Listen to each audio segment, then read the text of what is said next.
Boom. We are live on We're Facebook. live. It's 2018, man. New year, new Muay Thai guys. Oh shit, have we not been on the air in We 2018 have yet? not. New year, new Muay Thai Oh guys. wow. 2018, man. It's the year. It's when I'm gonna.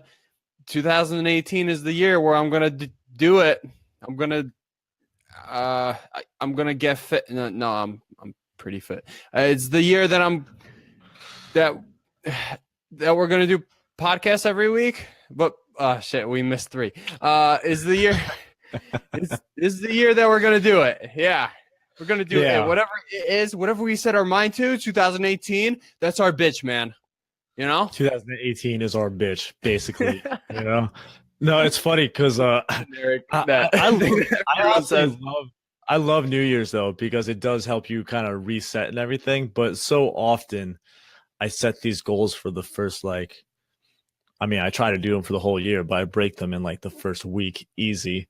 And then I'm like, fuck, well, there goes that. But you always have to try to get back on that horse, And I think, we'll be talking about this once we go like live for the podcast. But This is Costa it. Rica. That's how we're starting. We're just live. Fuck that then. Yeah. Yeah. New year, new Muay Thai guys, new style.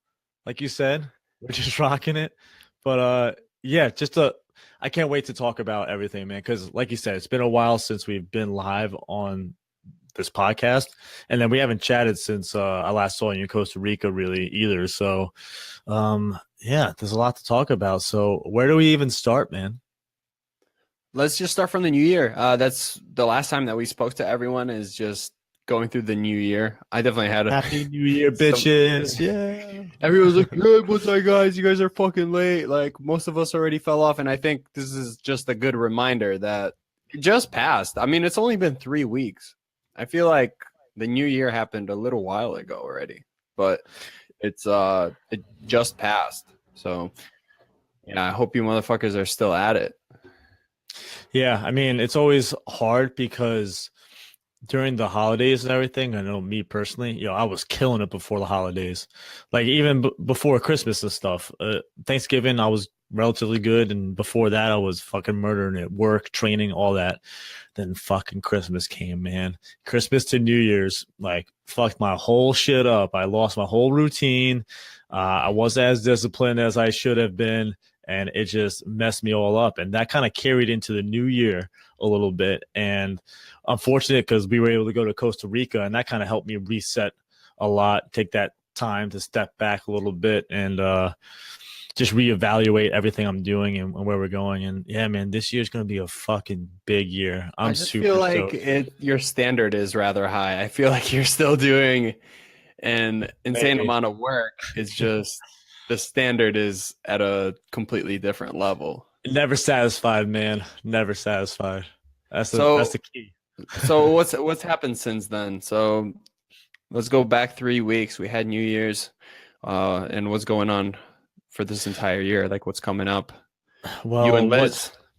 Yeah, a lot of shit's going on. So we just wrapped up a 2-week trip. We went to Costa Rica, sold out that retreat. We had 28 awesome people. Dude, that retreat was fucking sick. And I'm so glad that you were able to come, and the weather was beautiful. The people were beautiful. The training was solid. The food, oh man, top notch. Cause actually one of the retreaters, Kyle, from my past retreat ended up just staying there, and now he's the head chef there. That's how addicting Costa Rica can be. But it was such a great time, man. And everyone, I wrote a Facebook post on my personal page recently because a lot of people, especially back home here in New York, and people I grew up with, and everybody at first thought that I was fucking crazy for wanting to be a pro Muay Thai fighter, want to do all this kind of stuff. And then just to see like 28 people just as passionate about the sport and life as I am, all come down for the same reason, more or less, and came down for us. It's just like, it blows my mind. And they make me feel like I'm not crazy when I'm around the normies and around the people who don't understand martial arts or fighting or entrepreneurship or any of that kind of stuff. So it was really uplifting, and it definitely went by really fast, but I was really appreciative of it. What was your experience like, man? That was your first time in Costa Rica? Man, you sold me on it. I came as a trainer, but you sold me on it as a student, as someone just Experience, going for a bro. vacation for the experience. Because I'm a rather extreme person, so when I go somewhere, I want to live there and just experience it fully. You know, 1 week, I kind of thought to myself, man, that's just gonna fly. I remember going to Thailand, and I mean, it takes me a week to adjust. And when I recommend Thailand to people, I always say, if you're going for 2 weeks, don't even go. Just wait until you can go for 3, 4, 5 weeks and on more, right? And going for 1 week, I definitely had rather low expectations of what's going to happen because it's just it's so fast, it flies by. But it was so filled from the morning to the night. And I think what was really helpful is that everything was kind of done for us. So like the food was already ready. We weren't spending any extra time doing those little things that we do at home that literally take up. I see how much it takes up in our day. I felt like I was able to get so much done out there, and it felt like the days were so much longer because of it. Versus home, I feel like I get one or two things done and then the day is over. I don't know where any of these hours just went. And for anyone that's listening, yeah, 2 weeks for Thailand may not be enough, but yeah, 1 week in Costa Rica, wake up 6 a.m. Then we would run for a half hour, run on the beach. So I, I think that itself, just the type of things that we're doing, is what makes it that much more fulfilling in the end as well. Is we're running on the beach for a half hour, then get back. I teach a private for a half hour, and it's someone with a awesome attitude, just smiling the whole time, listening.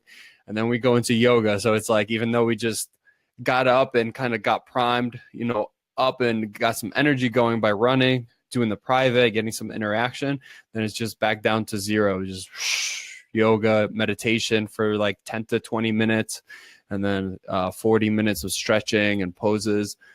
And then food is ready. You can that was the hardest part of the yoga, smelling the food while we're finishing up. And then right after that, just eating.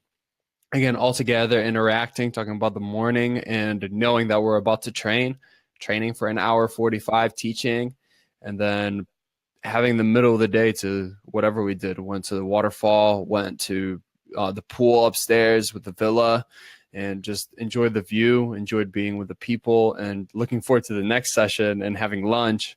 So the main things that I love is warm weather, number one. Two, good food, especially if it's ready for me, I'm in heaven.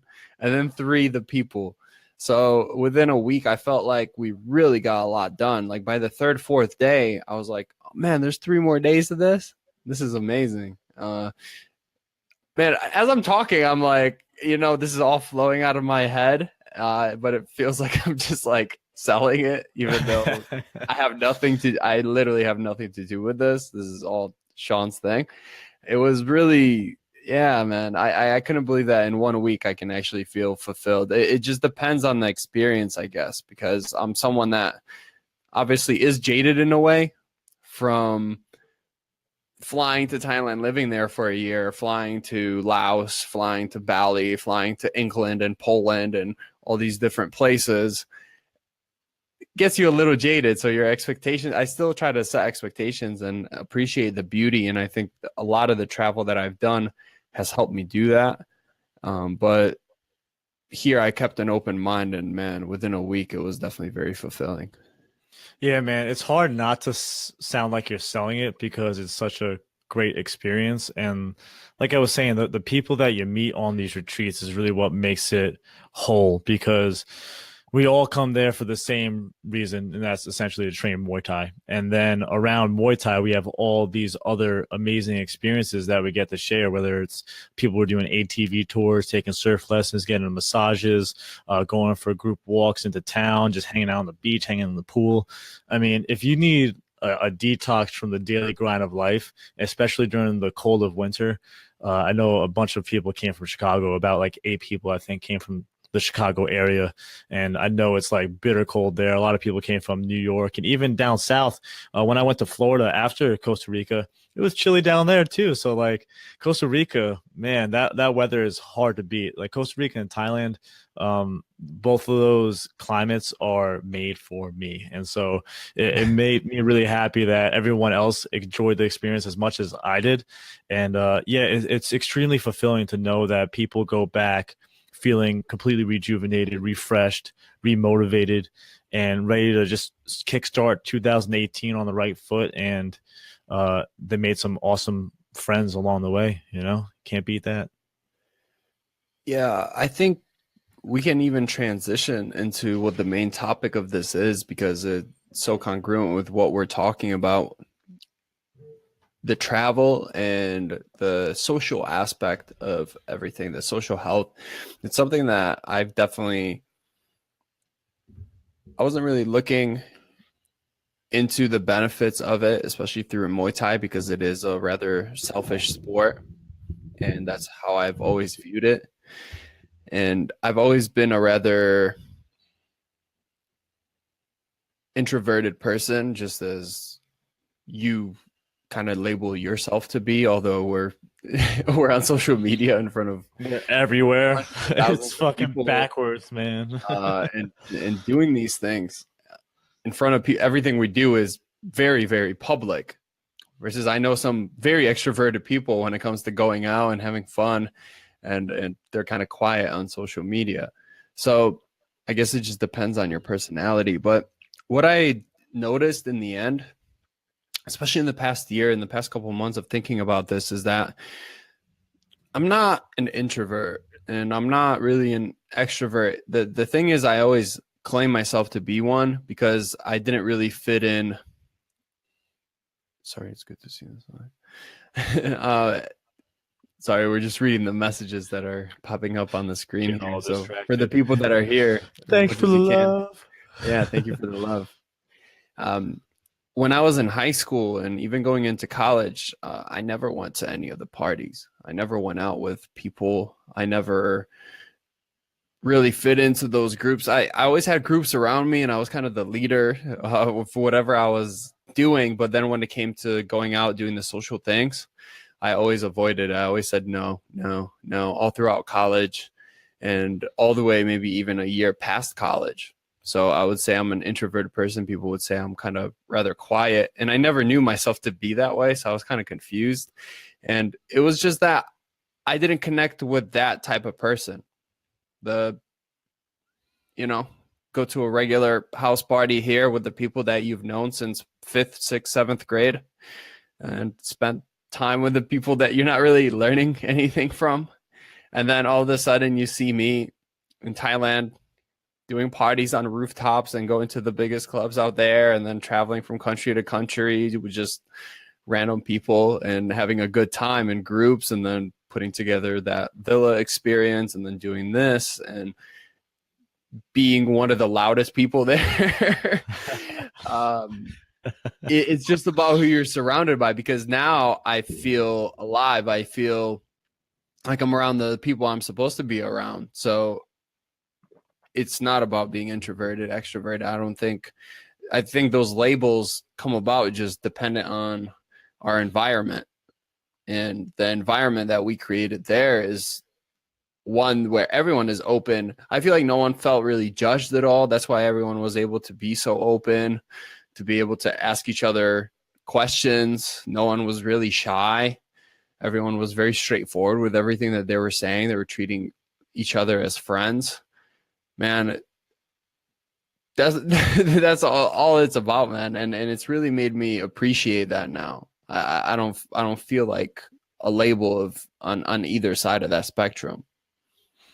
I agree, because I'm very much in the same boat as you are, and I don't like parties, so I don't like loud, crowded I areas. like it with people like this. I like it with even if you don't, but for me it changes, because I like it with people like that, because even though we're at a party, whatever we're doing, so we could be by the pool, we could be doing yoga, we could be doing Muay Thai, we could just be eating, or we could be going to the party.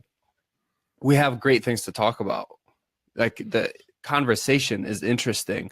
We can get on a deeper level. So whether we're sober, drunk, doing whatever, the conversations just amplify, throughout the experience.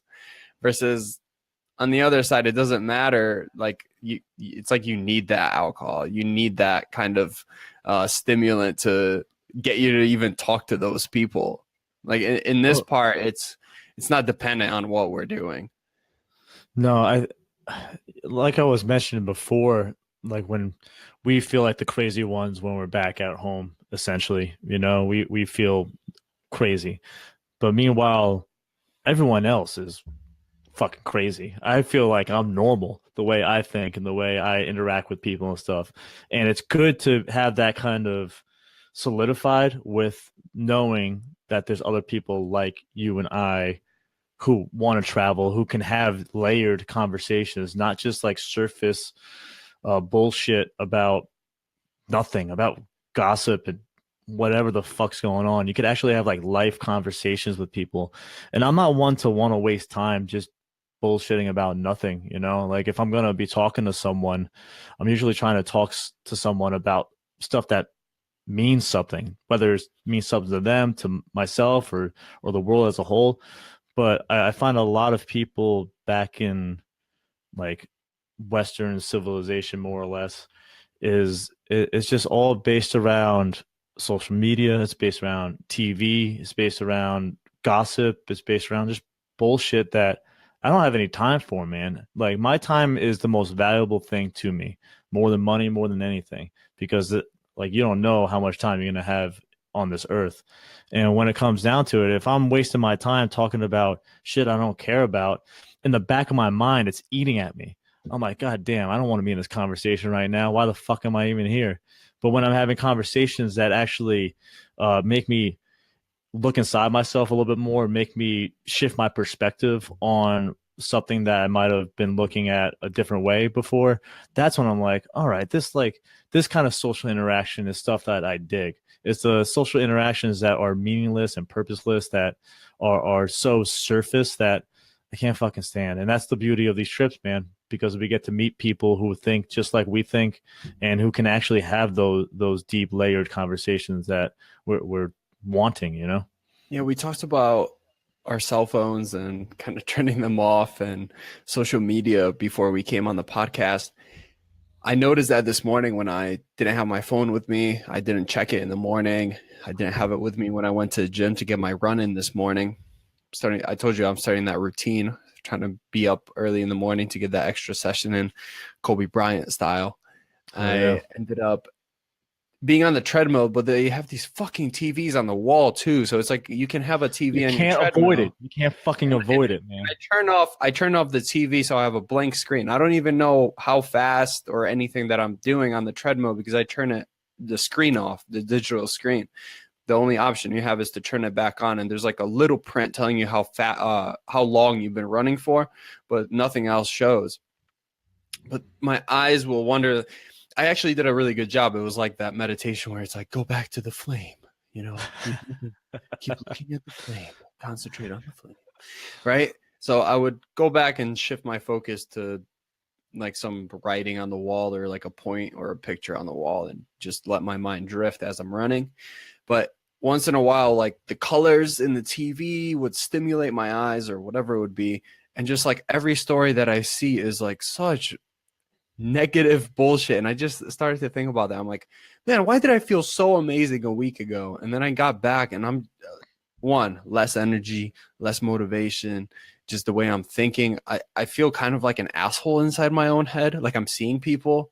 I'm like, look at this fucking guy. You're judging everyone. It's yeah, just you become your environment. But you become your fucking environment. You know what? Why though? Because I'm surrounded by the same shit, so I start doing it that way. While I was in Costa Rica, all I can see is the beauty in the people. All I can see is the beauty in the environment. Then I get here, I look at the news, and it's like controversy with this guy. There's this going on with this guy cheating. This guy has to leave governor, whatever, because he had an affair. This guy tonight at 5, whatever. murder on the roadways. All this crazy shit, man. It was just all negative, and it's either that or, man, there was one today. I told myself to remember it. Oh, a dog saw Snoopy, and then he hugged him. That was on like Fox News or CNN. That there was Snoopy, a person, a human inside a Snoopy, like, outfit, and a dog saw him and ran up and hugged him. Oh man, that's At what least news that's is. a happy thing. And people are I see everyone in the gym just staring at that, just staring, like they're walking by and then they stop walking and then just stare up at the TV and watch it. I'm like, this is exactly why my mind is so distracted.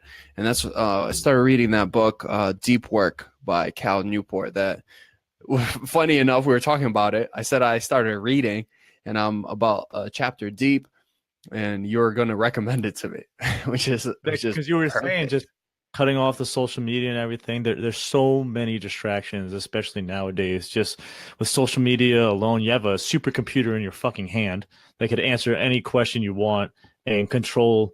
Essentially, like you have all these marketing experts with their marketing on Facebook, on Instagram, on every single app you have that's able to control your attention essentially and get your attention on whatever type of product or service they're trying to sell.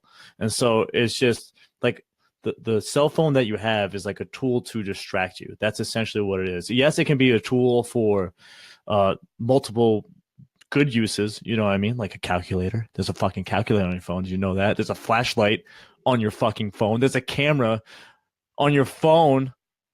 There used to not be a camera on a phone. That's crazy. Can you imagine what's going to be like in 10 years? I know I'm like bugging out now, but like just thinking about, iPhone X has facial recognition. Fuck that. I don't want an iPhone to recognize who I am. Are you kidding me? Like the government already knows enough the way it is listening into my phone and listening to this call right now. Sean Rogan. I'm dead ass though.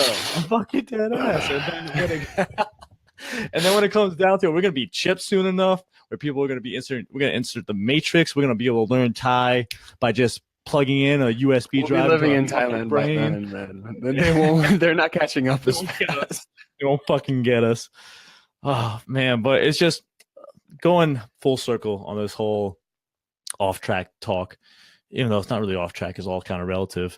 It just comes back to like society and the way it's organized, at least here in the States.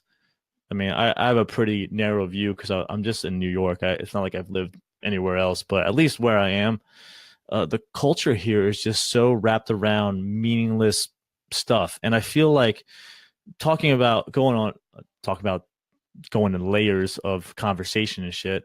My brother is a teacher, right? And he teaches at this school of alternative education. And his whole philosophy on it, he showed me this video. It was like a TED Talk or something. And it broke down the whole structure of the education system, like in primary school and high school and stuff, and how it was basically all formed around the industrial revolution and to essentially just create factory workers and just to pump out factory workers. And ever since then, our educational system never really changed. So all this like mundane, that's blatant to see as well. Yeah, it's so obvious. Like it's made to conform everyone, and then the arts, the sports, and all that kind of stuff kind of gets taken back, and the prerequisites of knowing the U.S. history, how they teach you the U.S. history, and not knowing the actual fucking U.S. history, it's all just. I mean, I know I sound like such a stoner. The world's out to get us. The government is watching and everything. But fuck, man, you gotta like open up every now and then and realize that, like, maybe I've been Nee Shobo, who runs the Sports Motivation Podcast. I'm doing his coaching group and everything too. He homeschools his kids, and then I've also met a couple other people who homeschooled their kids recently, and it got me thinking about, like, that might, if you have the time and the energy and the know-how, that might be the best way to go about it. Because Nee is like teaching his kids like life skills. And like because everyone nowadays is fucking soft, man, when it comes to social media and bullying. I mean, like, bullying's no joke. Don't get me wrong, but it's worse than ever. I can't imagine. We grew up in a perfect time because I got to experience some of the MySpace, Facebook by the end of high school and whatnot, but it wasn't advanced enough to be able to be bullied. Plus, in high school, whatever, man, you're going off to college. No one cares. I can't imagine being a kid right now in middle school. You get bullied Dude, you're in always school. connected. You go home. You're always connected. You get born into this world and you have a cell phone in your hand and you have a Facebook profile and you're just automatically Wi-Fi is everywhere. 3G is everywhere. You can always connected. They're not gonna know what it's You're like so to old. not It's be LTE fucking now. connected. I know. Look at me, my beard growing gray and shit. Just talking about this, man. It's just it blows my mind because it really full circle again. Going back to travel. I mean, traveling and getting out of the fucking country and getting a new perspective on the way people live. Like you go to Costa Rica and you see like the Ticos who live there, which are the Costa Rican people. Dude, they live fucking simply, man. They live so simply, and they're one of the happiest countries in the world. They're one of the healthiest countries in the world. Go to Thailand, same deal. Most people are fucking happy as hell, and they're not. I mean, a lot of them are working the grind of the 9 to 5 or whatever it may be, but it's just a different way of life. And I think if you don't step out of your comfort zone to look at other ways of living, you'll always just kind of go back to what you were taught, which is through school, which is what the government is trying to just essentially turn you into a brainwashed citizen to do good for the country. Yeah, you know what I mean? what kind of fucks it up too is people will look at the alternative and obviously they don't have as good of a life in those countries. They're not treated as fairly. We're kind of made to dominate, to find a way to be successful and to have a higher standard of living. But that it's kind of needless to say that you can take the good and the bad and be able to dissect what you can take away from it. Because I also know people, I've said it a million times on this podcast, the people that I met along my travels, their stories from everyone from different countries, I'm able to learn so much. And those people have learned from everyone from around the world as well. So they're very open-minded. They're able to listen. They have amazing stories to tell themselves. And then, man, there's beautiful women around here. And sometimes I have a conversation and I just can't. That's why I've completely gone back to just read, get your training in, and fulfill your mission, your goals. And eventually I'll be living out there where people can have a conversation. Beautiful women who can have conversations. Yes, exactly. And I don't understand this is that there's people that are becoming Insta famous on Instagram or Facebook, just posting pictures of how beautiful they are essentially, which is great. But what else do you really have? It's really relative. So actually I saw a girl on my personal Facebook post. If someone types like this and they put up the text of how they type, would you just off them right off the bat, or would you give them a chance by going out with them? And it was just, all misspellings, all the they are, there, things wrong, and, just shortcuts to everything. And, you don't want to judge. You don't want to assume that the person's uneducated or can't hold a conversation or whatever it is. And I've made the mistake of not judging. Yeah, because you have. Why do we do that? Why do we judge? Why do we have these assumptions? Because survival, bro. Well, our brains also see patterns. Oh, well, like when a person talks like this, and then they're not really open-minded, they're reluctant to taking on new things or challenges. Most of the time, they're not very interesting and don't have a big perspective on the world. They're not going to be a lot of fun if you're trying to do something exciting, adventurous, right? And it always rings true because I had the same thing, like very dull conversation. But then you see pictures, you're like, oh, okay, you're having fun, you're outgoing, things are great. Like, it seems like people like you through your profile, but it's not real. It's not. If it's there, it's there. If you have a real conversation. So like anytime you have a gut instinct telling you, oh, this person is kind of dull, like during text, sometimes you might have an assumption, oh, maybe they just quote unquote don't text well or don't talk on the phone well or whatever it is. It's probably going to translate in real life. Yeah, because and the same person I'm talking about just really like could be talking about any type of food, new food. No, I don't really like that. No, I don't really like this. No, I don't really like this. I don't know people like that. That's what I mean. Is like it started to boggle me. I'm like, you can't keep a conversation going with this. I don't know anyone that can't keep a conversation going with this. Okay, this type of food, I don't like this. I'm like, who doesn't like any type of food? Dude, have you heard of the Black Mirror like Netflix series at all? No, I haven't watched TV in forever, man. Me either, but this stuff is worth watching because it actually has like it's like Twilight Zone, but of the now times. And one of the episodes is about this future world that everything is based off your social media likes and followers and all that kind of stuff, and how people interact with people is so that they can get more followers or get liked. They'll go up and talk to each other. Oh, how are you doing? Have this like bullshit fake conversation. And because they were both nice, they'll like each other's, they'll go on their phone and like each other's profile, and that will get them higher social status. And then when you start dating, you have to have a certain amount. Oh, you have like a rank. Yeah, exactly. And like, dude, that's what the world feels like it's coming to. And it's crazy too, because on social media, you really just you get to filter what you want to show. I get that too. I'll get DMs, and I can tell right off the bat. Sometimes someone wants to have an actual conversation. Sometimes someone is interested in talking or getting some type of answers, and then sometimes it'll be a female that I can tell is just talking to me because they see I have a lot of followers. And it's really obvious. It's a weird thing, and it's not something to talk about myself because I have 13,000. So I can't imagine what it's like to be some really good looking dude with like 500,000 followers or 1 million or whatever it is. More followers, more problems, man. Fucking nobody. Maybe in comparison to like what we've talked about. Real nobodies.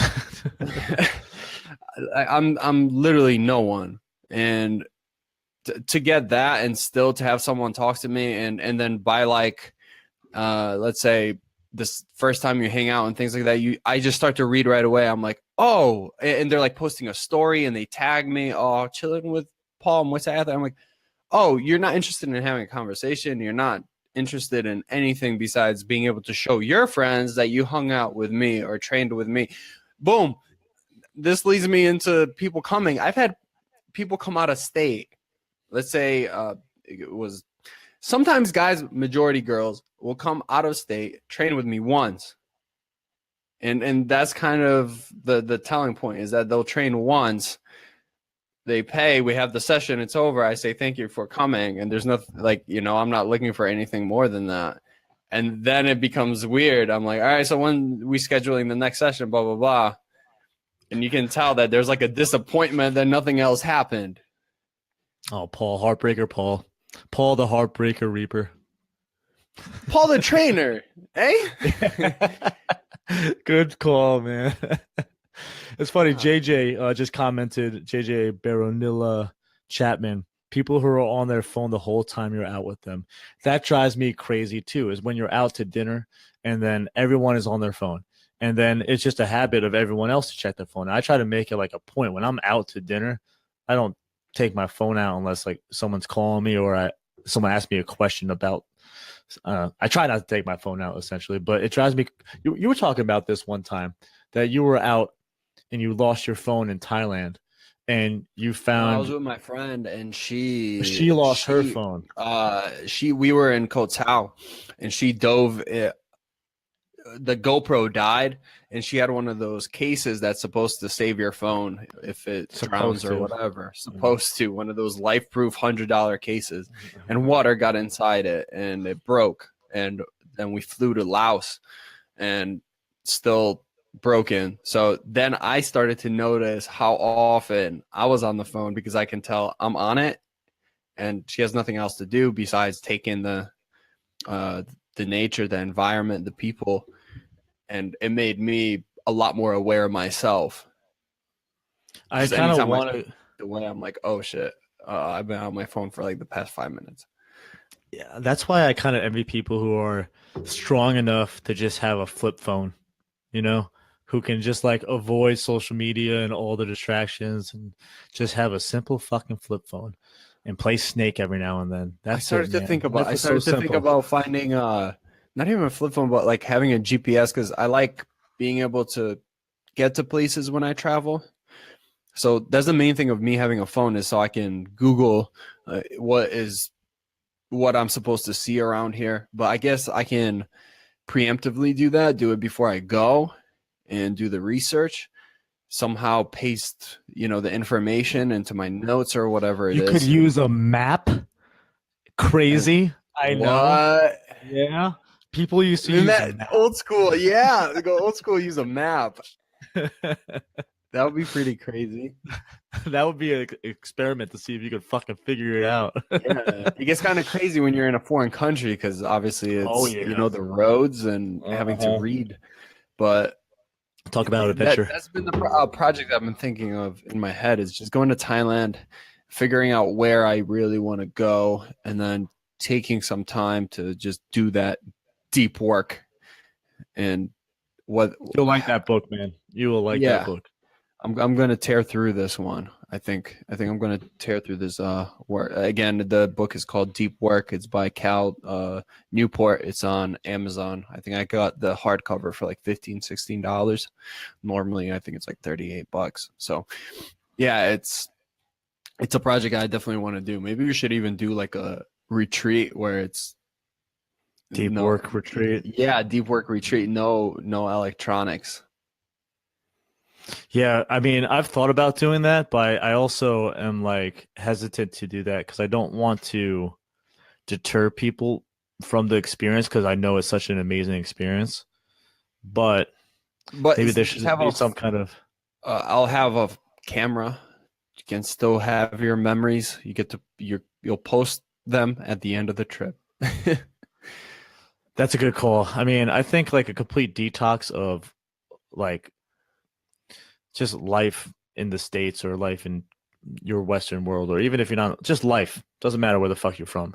Just a detox from life and everything that surrounds it is such a good practice for the soul, man. And it sounds so cliche, but you really need to have that time in stillness and solitude to just be. Like you said, I don't listen to music or podcasts when I drive. I like to drive without anything. And that usually is a good time for me to just kind of let my mind just be. And I don't like running with music or podcasts either. So it's hard for me to actually fucking listen to podcasts because I'm usually unless I'm like traveling on a plane or some shit, I don't have time to listen to it. But most of the time, I'm not saying to not listen to this podcast. Definitely listen to this podcast, by the way, when you're driving, when you're running, all that stuff. All But that when you're leaving but 5-star reviews for us. yes, that too.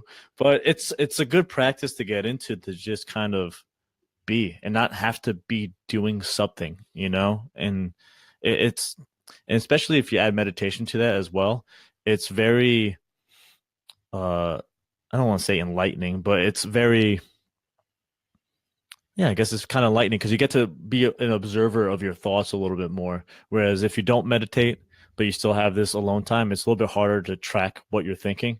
I mean, you're aware of it, but you're not like super aware of it. When you're meditating and then you're just like going for a walk with your dog or whatever it may be, and then you're not listening to anything, but through your practice of meditation, you're able to become much more organized in your way of thinking and be and observe your way of thinking, and then hopefully remember a few fucking things or two too.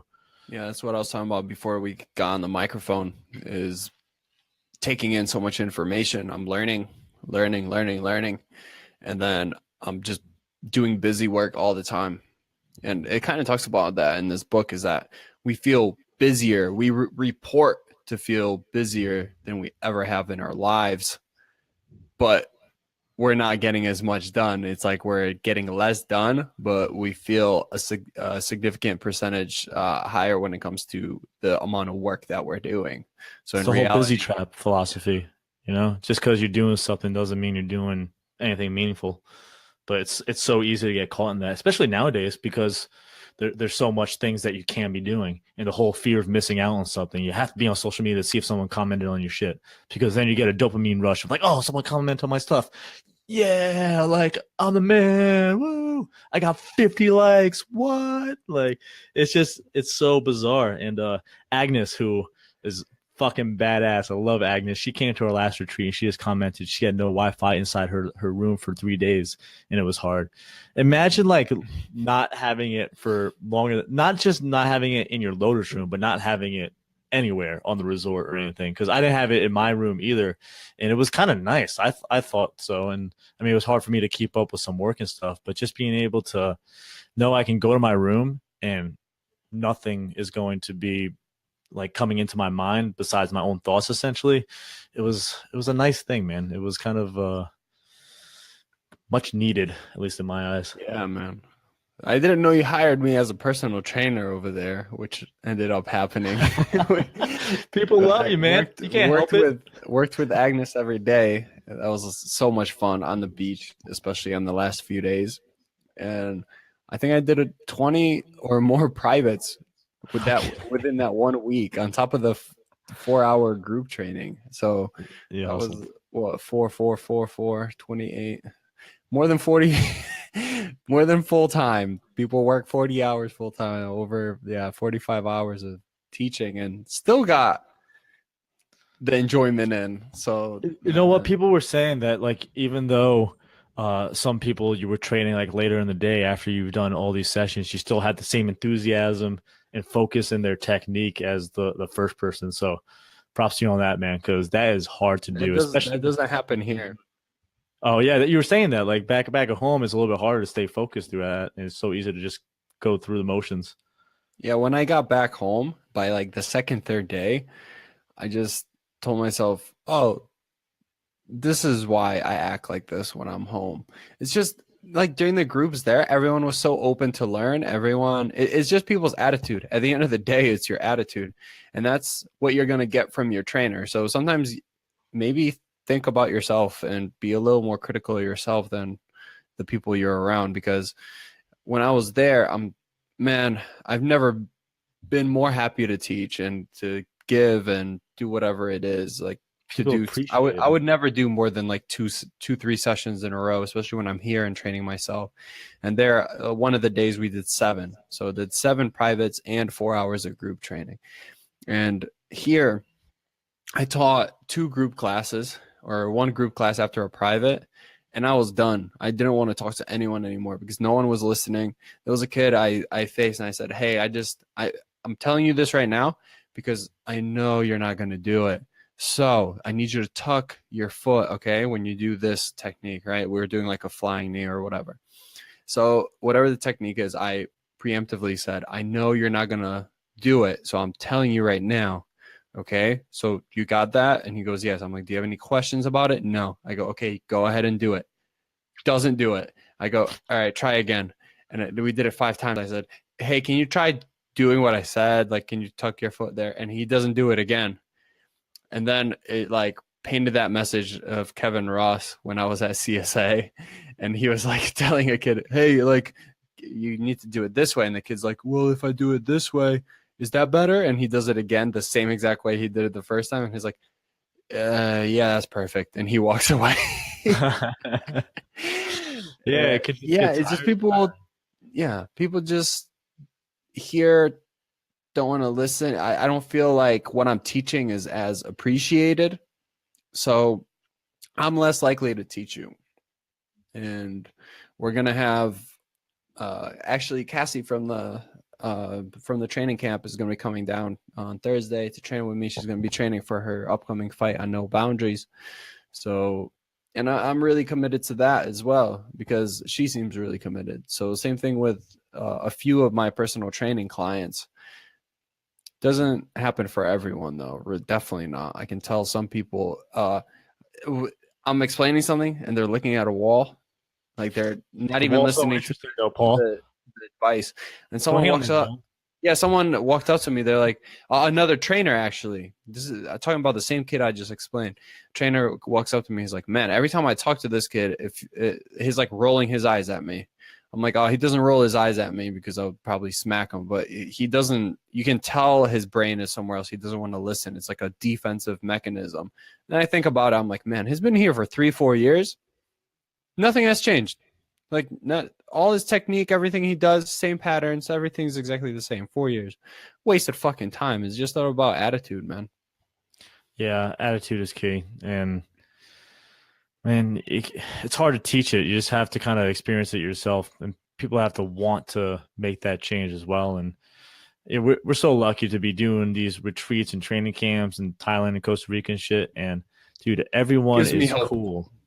Yeah, exactly. It gives me a lot of hope. It makes you feel good. Like what we're putting out is hopefully making a difference, but that it's worth the effort. It's worth doing what we are doing because these people see it. Yeah, and I mean, as long as it's funny too, because there's a little bit of a disconnect when it's on the internet and online, because it's just it's easy to just not really think about what's going on. But meanwhile, when you actually meet someone face to face and they're telling you that they follow your stuff and everything, like when I was doing the seminars in Florida and people were coming up to me and like saying they follow my stuff and blah, blah, blah. It's just, it always drives me crazy. And people are so friendly. I love the Muay Thai community as a whole because everyone is just so open and welcoming and receptive to like what I'm teaching them and everything. And it's just I can't imagine doing anything else, man. I really can't. And if I was, I would not be as fulfilled or happy as I am right now. And so it just comes back to the root thing of like Muay Thai, travel, just living in life the way you want to live it is such a key component that people overlook because they feel like they have to be proving something to one person or another, whether it's their friends or their family. They have to be a certain way.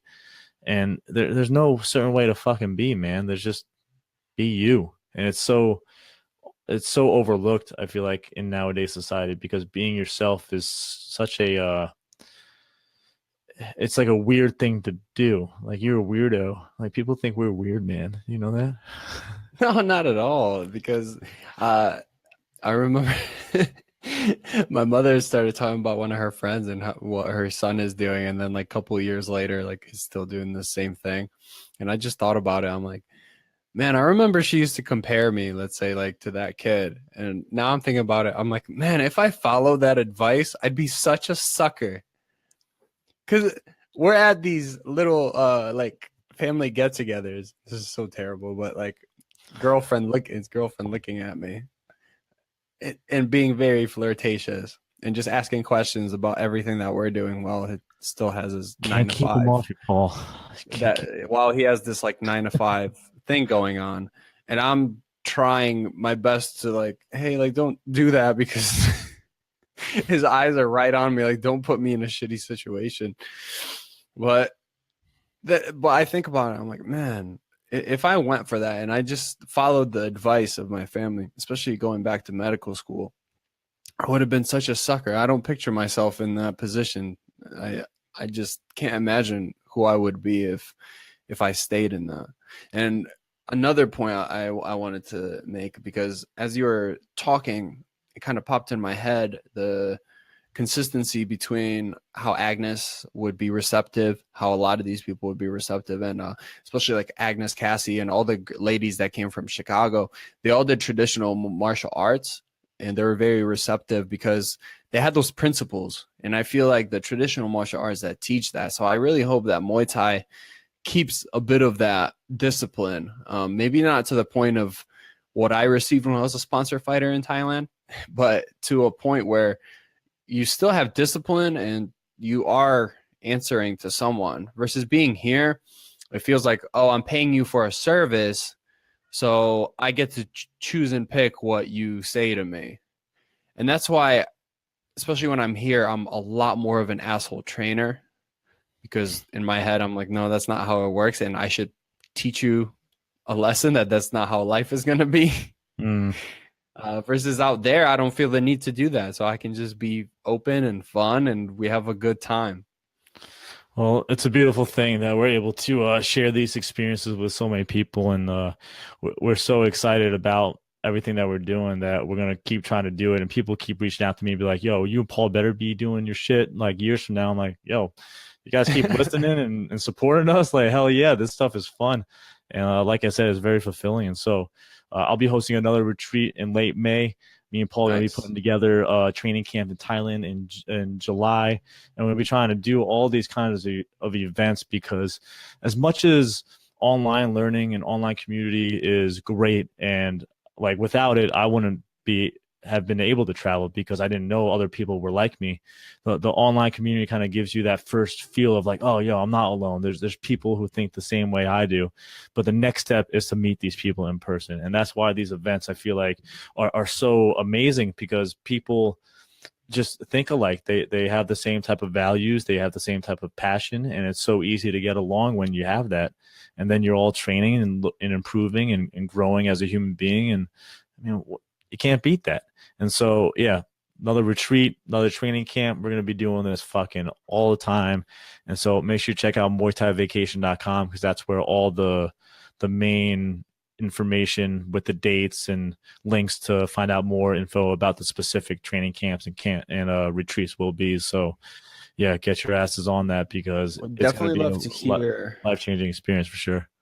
Yeah, definitely want to hear what your thoughts are on July, August camp in Thailand.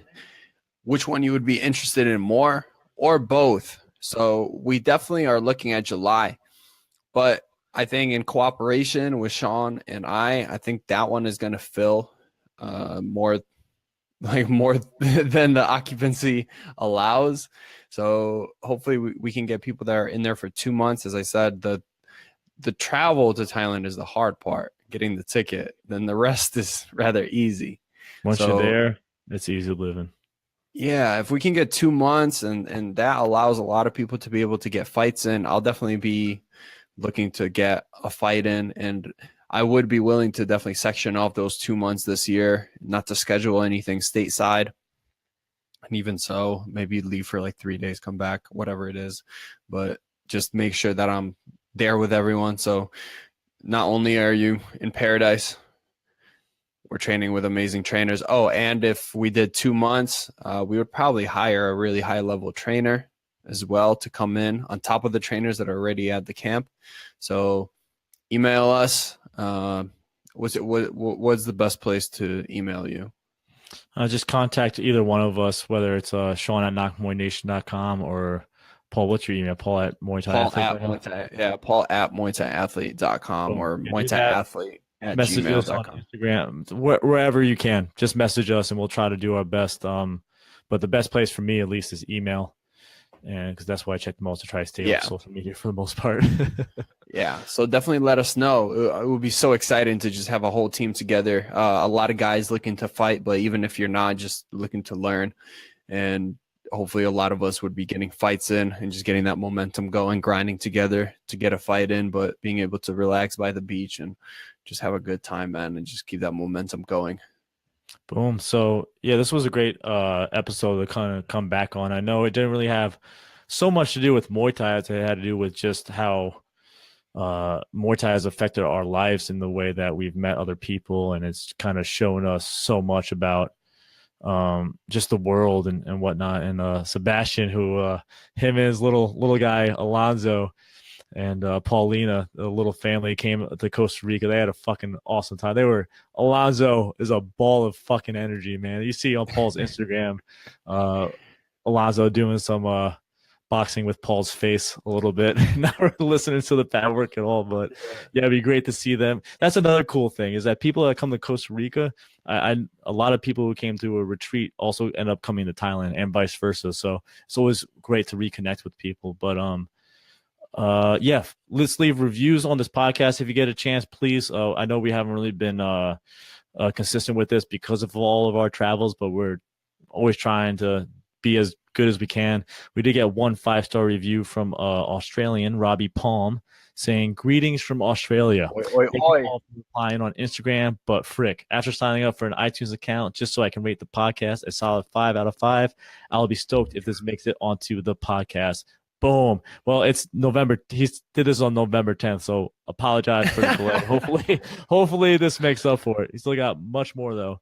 Thank you, gentlemen, for getting the good word of Muay Thai out to the masses. For me, it has been a tool to keep me in line and pull me back from a not so wise path of substance abuse, used as meanings of coping, but the deep-seated Buddhist roots and the need for discipline has thankfully saved me from the less than ideal path.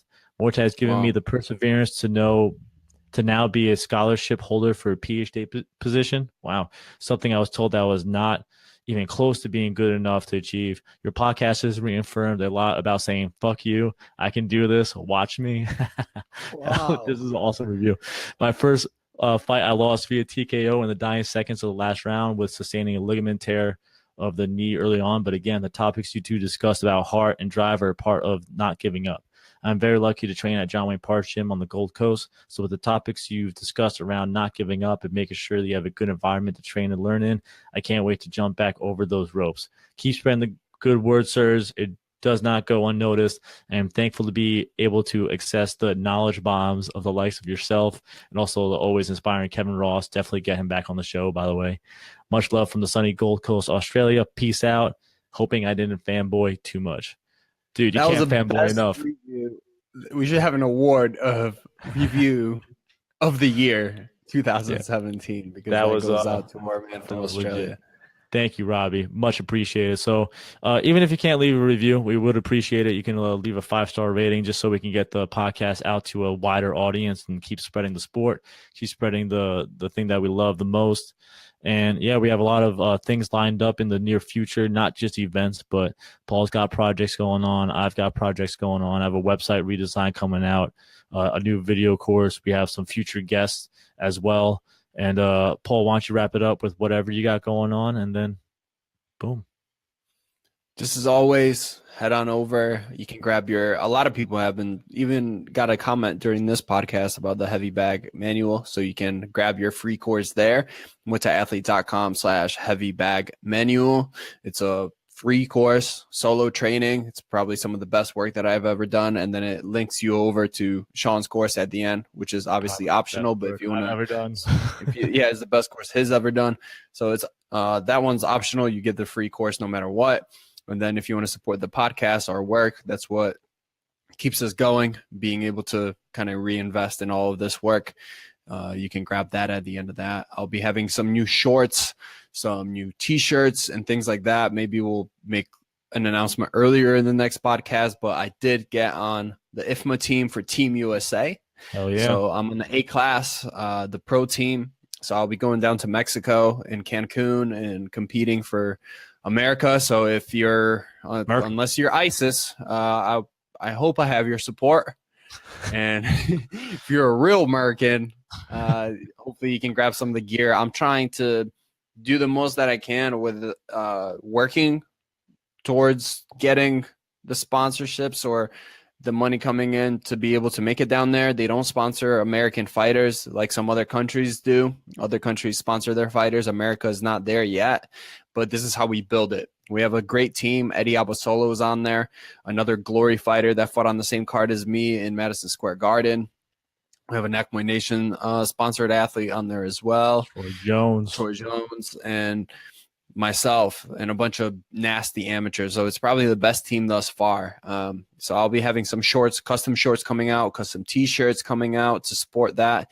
If you want to do a clinch seminar at your gym, let me know. Once again, you can message me anywhere, talk to your coach, especially if it's around the New England area on the East Coast.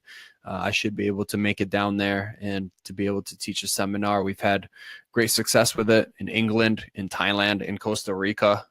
So there's no place that needs it more than the U.S. Trust me, you need it.